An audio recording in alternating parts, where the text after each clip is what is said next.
Have you ever wanted to do something but didn't think you were good enough to even try? My name is Ed Trevors. I'm an Anglican priest in the Diocese of Nova Scotia and Prince Edward Island.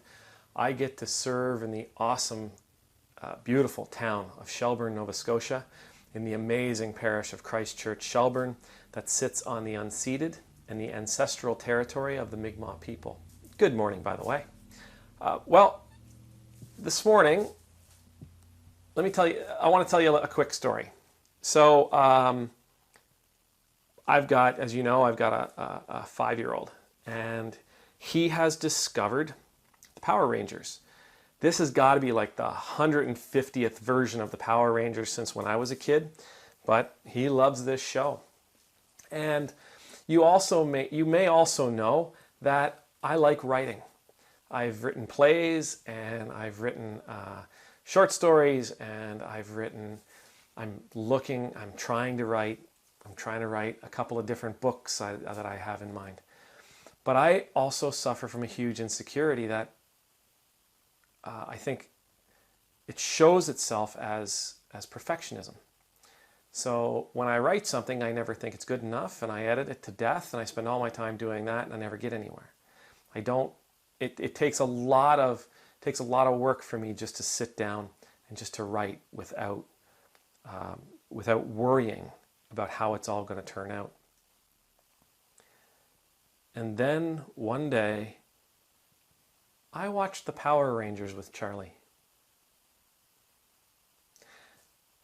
Now this show, we got to be very clear. It's written for it's written for kids. Okay, it's written for kids. It's got some safe but adult themes, and it is written for kids. It is not going to be confused with Dr. Zhivago. It's not going to be confused with Casablanca. It is what it is. And I know this is going to, as I think about it, this might sound incredibly arrogant, but here's the thought that went through my head as I listened to the dialogue in this show, as I watched the plot unfold before me. I realized that, wow, I could write this stuff.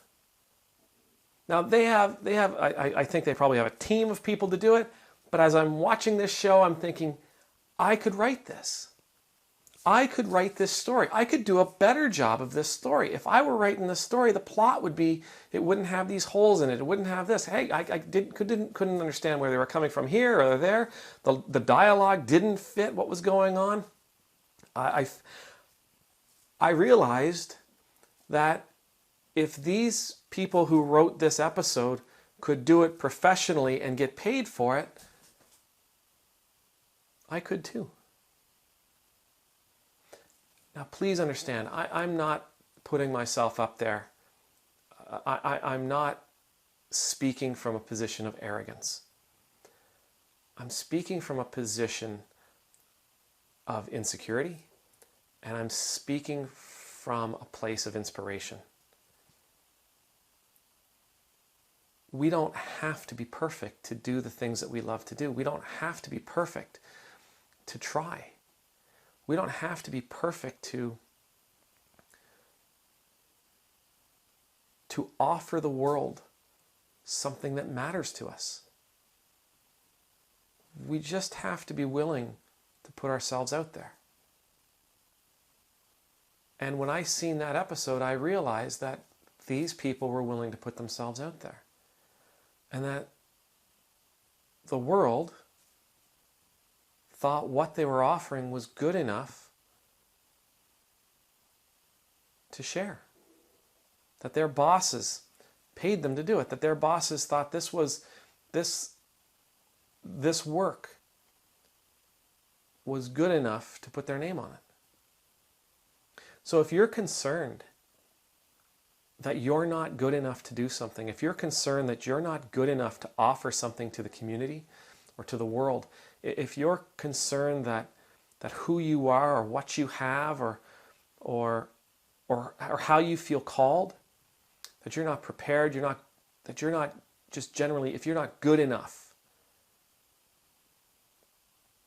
to present that to your neighbors, to your friends, and to the world around you. You are. You absolutely are good enough. And as you practice and as you develop, you will become even better. And the truth is, we have to make that first initial offering so that we can make a second and a third and a fourth. We have to make that, and we have to make all those offerings to develop our skill and to develop our craft. You are good enough. If those people writing that episode are good enough, you're good enough. I am good enough. And if we can get beyond the lie that we are not good enough, then we start breaking down the fear and the insecurities that encompass us.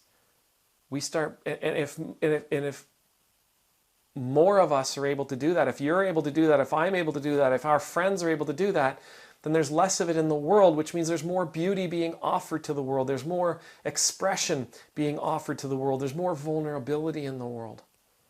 And those things make this world a better place. I may never sell 1 million copies of my book. But what if I sold 10 copies that made a difference in the lives of 10 people? Isn't that worth it? Your art, your music, your sculpture, your poetry, whatever it is you're offering, it may not sell millions and millions of copies. You may not become a millionaire by doing it. But what if it impacts 1 life or 12 lives or 100 lives? Isn't it worth it? So we can't let fear, we can't let our insecurities stop us from offering the world the gifts that God has given us. May the Lord bless you. May the Lord keep you. May the Lord make his face shine upon you and be gracious to you. May the Lord lift up his countenance upon you. And may you know the presence of being, and may you know the peace of being in the presence of God. And I pray